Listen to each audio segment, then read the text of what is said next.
बघा पट्ट्याने एका रात्री 150 मीटर खरेदी केले ते नाद नाही करायचा पट्ट्याचा. तुम्हाला काय वाटलं मीटर?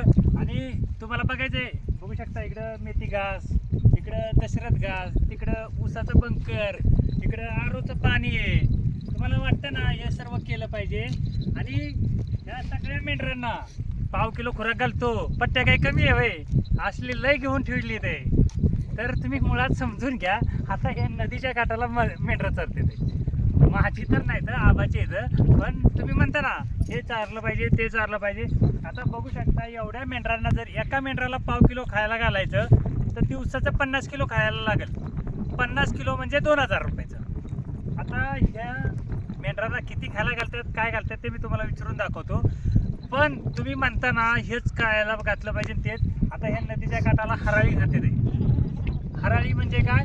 ही नदी आमची आटल्यानंतर ह्याला जे काही उगवतं गवत ते खाते ते. आणि पाणी बघाल तर बघा हे नदी आहे इकडं आरोचं पाणी आहे, एकदम फिल्टर पाणी. तुम्ही जेवढं सांभाळाल तेवढा त्रास असतो. तुम्हाला काय वाटतं चटणी भाकर खाल्ली की माणूस जगत नाही का? काजू बदाम खाल्ल्यावर जगल का? तर तसं काय नाही. तर आता आबालाच विचारू, आबा ह्या मेंढरांना किती खायला घालतात खुराक? प्रश्न तर चाऱ्याचा नाही, प्रश्न येतो खुराकाचा. कारण सर्व लोकांना टेन्शन आलं की ह्याला खुराक दिल्याशिवाय हे जगत नाही. आणि मी नेहमी सांगतो लहान 3 महिन्याच्या पिलांपर्यंतच खुराक द्यायचं, नंतर यांना द्यायचं नसतं. माझ्यापेक्षा ह्यांची जी 150 मेंढर आहेत पारंपरिक धंदा आहे.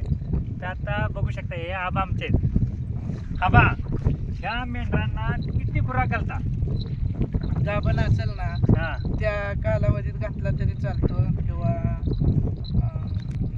वेल्यानंतर न घातला तरी चालतो. 3-3.5 महिन्यापुरतं. आणि जे विकायचा आहे ना माल त्याला खुराक घालावाच लागतो कंपल्सरी. म्हणजे जे विकायचे त्याला ठीक आहे, लहान कोकराला ठीक आहे. हां, पण ही लोक म्हणतात की सर्रास प्रत्येक मादीला पाव किलो खुराक घातलं पाहिजे. नाही तसं काही नाही.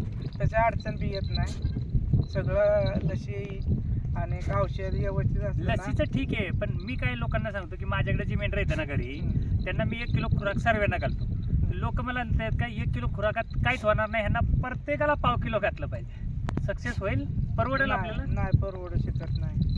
हा गाभण किंवा विक्रीच्या मालाला घालायला हा म्हणजे हरकत जे नाही. आपल्याला विकायचे किंवा लहान कोकरं जी येतं 2-3 महिन्याची वागरत येतं जशी तुमची, त्यांना थोडं खुराक देऊ शकतो. किंवा ही जी वेल्याला आली किंवा वेले तिला एक देऊ शकतो. बरोबर आहे? बघा मी सांगत नाही तर ह्यांचा एक्सपिरियन्स 150 प्राणी येतं. मोकळ्या बकऱ्यांना घालून म्हणजे काय फायदा बी होत नाही ना. बघा मी काय सांगितलंय, मी काय सांगतोय त्याच्यापेक्षा हे अनुभव काय सांगतायत ते महत्वाचं आहे. कारण ह्यांचा अनुभव सर्वात महत्वाचा आहे. माझ्याकडे 25च येतं, ही 150 येतं. जर 150 मेंढराला पाव किलो खुराक म्हणलं ना तर 5 नाही म्हणलं तरी 50 किलोची एक गोण लागेल रोज. आणि हे ते घालू शकत नाहीत. आणि चारा बघाल तर तुम्ही इकडे बघा मेथी घास, तिकडे बघा मका, इकडे बघितलं तर दशरथ घास, तिकडे बघितलं तर तुतीचा पाला, इकडे बघाल तर आरूचं पाणी. तर असलं काय मेंढरांना लागत नाही. साधं गवत जरी असेल ना, साधं गवत. आता आबा तुम्ही ह्या मेंढरांना खायला काय आहे तुमच्याकडे? आता काहीच नाही. संध्याकाळी रानात तरी काय खात्याचं? दिवसभर चरून येतील तेवढंच. तेवढंच? वागरत अजिबात काय खायला नाही? वागरत काय नाही. म्हणजे मागाशी बोललो ना विक्रीचा मालाला तेवढा ते फुल म्हणजे असतो. वागरत नेल्यानंतर हा. जी विकायची कोकरं आहेत हा.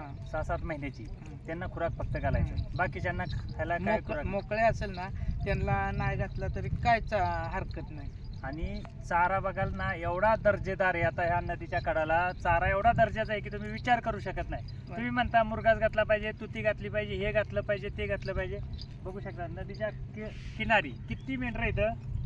तर एवढ्या सर्व मेंढरांचा मालक काय सांगतायत तर ह्यांना खुराक कधी घालायचा तर गाभण काळात घालायचा. किंवा जी विकायची येतं म्हणजे लहान कोकरं जी विकायची असतात आपल्याला 5-6 महिन्याची त्या कोकरांना खुराक घालायचा असतो. आता जर सर्रास ह्यांना खुराक घातला तर आपल्याला हे परवडेल का मेंढीपालन? मेंढीपालन नाही परवडू शकत असं. हा जे विकायच्यात ना त्यांना कंपल्सरी घालावंच लागतो. आणि विकायचं हे ते ठीक आहे, पण ह्या आम्ही का खाली घालत मेंढ्या नाही, आम्ही का घालत नाही की आम्ही उन्हाळ्याची बकरी 7 वाजता सोडतो. सकाळी 7 वाजता आणि संध्याकाळी 7 वाजताच नेतो. त्यामुळं बकऱ्यांचं पोट भरून जातं ना दिवसभर. हा दिवसभर. पण आता आमच्या सारखी घरीची येतं, हा. आम्ही चारा भरपूर घालतो की. हा पण आम्हाला लोक काय म्हणतात ह्याला पाव किलो खुराक घातल्याशिवाय ते जगत नाही. नाही तसं काय नाही. ते माणसांचं बरं ठीक आहे, मी पाव किलो खुराक घातलं, हा. एवढा पैसा येतो का? पैसा कसा येईल मग सगळं ते हे काढलं म्हणजे सरासरी खर्च काढलं. आणि आपलं विक्री तर नाहीच परवडत. आणि आबा स्वतः कापतात, माझ्या बरोबर असतात, आम्ही दोघं संगतीच असतो. पण जर काय स्वतः कापलं तर परवडतं. हा परवडतं ना. आणि कटिंगला जर दिलं तर ह्यातला 4 ते 5 हजार रुपये गाळा ठेवतात. नाही एवढं नाही ठेवत, ते कोणापाशी ठेवत्या ज्याला ती वाईट माझ्यासारखा माहिती नवीन नाही. आहे. हा नवीन आहे त्याला. माझ्यासारखा नवीनच आता आहे. आमच्या पशी तुम्ही आता ठीक आहे, तुमचं पारंपरिक आहे, पण माझ्यासारखा नवीन असेल तर ती गाळा ठेवणारच ना. गाळा ठेवते ती. म्हणून त्यांना खुराक न घालता चाऱ्यावर जेवढं जगवता येईल हम्म. तेवढं सर्वात चांगलं की वाईट. चांगलंच की. म्हणजे चाऱ्यावरती जेवढं जगल आहे हम्म. तेवढं सर्वात चांगलं. हा.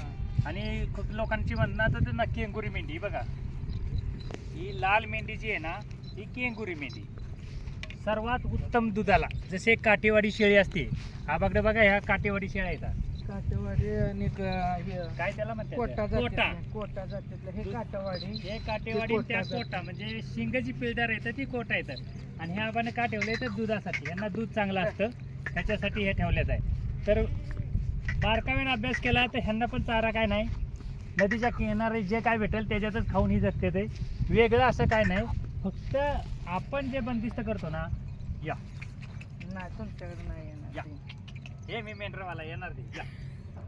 नाही. तर आपण जे म्हणजे मेंढी पालन करतो किंवा काय करतो, तर आपण मागचा पुढचा विचारच करत नाही. त्यानं सांगितलं म्हणून मी करायचं, मी सांगितलं म्हणून त्यानं करायचं, मी ट्रेनिंग घेतोय म्हणजे माझंच खरं, तर तसं काय नसतं. प्रत्यक्षात जसं असं कोणाकडे असेल मेंढी पालन वगैरे किंवा हे असे मेंढपाळ, त्यांना विचारायचं, ते खरं सांगतात. आता आमची आणि त्यांची 6 वर्षाची ओळख आहे चांगली, हा. म्हणजे एकदम जॉली मैत्री आहे, काय विषय नसतो.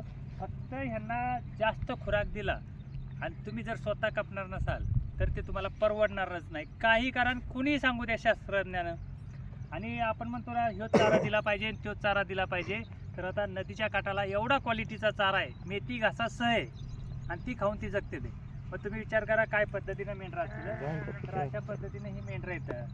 म्हणून म्हणतोय तुम्ही मेंढी पालन करताना थोडासा बारकाईनं विचार करा, त्याच्याशिवाय मेंढी पालन करू नका, नाहीतर हे तोट्याचं गणित होईल. काय अभाव वाटते खुराक नाही, घातलं ते ना? वाटतं ना सगळ्याला की ह्यांना काय आहे. हा. पण ती कष्ट बी तेवढंच आहे ना. खूप कष्ट आहे. सकाळी कष्ट. 7 वाजल्यापासून संध्याकाळी 7 वाजेपर्यंत हा. ह्यांच्या मागणं फिरायचंय. हा ते उन्हाळ्याचं म्हणजे पावसाळ्याचं म्हणजे 9:30 10 12 तास तुम्हाला हम्म. 12 महिने यांच्या बरोबर फिरायचं. कंटिन्यू. बरोबर आहे ना? म्हणजे लोकांना वाटतं की 150 मेंढरांचा मालक आहे, पण 150 मेंढरांचा मालक सकाळला खायला टाइम नाही. हा तेवढं आहे खायला. ते काय मग मुलं लावलेले बकऱ्याकडे आणि सकाळी आता परत इथनं संध्याकाळी गेलीत की वाघरत ठेवायची. हा वाघरं. वाघरत ठेवायची, तर जी पाजायची पिल्लं असतील ती पाजायची, तर ह्यांना हा, बेनूला खुराक घालायचं. हा, बेनूला खोराक घाल. बेनूला असतो द्यावाच लागतो, कारण त्याच्याशिवाय पर्याय नसतो. आणि जी विकायची आहेत त्यांना खुराक द्यावा लागतो. हा, आणि मग हे मेंढी पालन होतं. हा. तर अशा प्रकारचे हे मेंढी पालन आहे. कुणी खुराकाचा जो काही दर्जा असेल तो जेवढा फोकस जास्त ठेवाल तेवढा तुम्ही तोट्यात जास्त जाणार, हे 100% असतं. आबा स्वतः कापतात, आबांबरोबर मीही जातो, मला पण ते शिकवतात, त्याबद्दल काय नाही. पण हे स्वतः कापलं, कमी खुराक घातला तरच हे परवडतं, अन्यथा तुम्हालाही परवडणार नाही.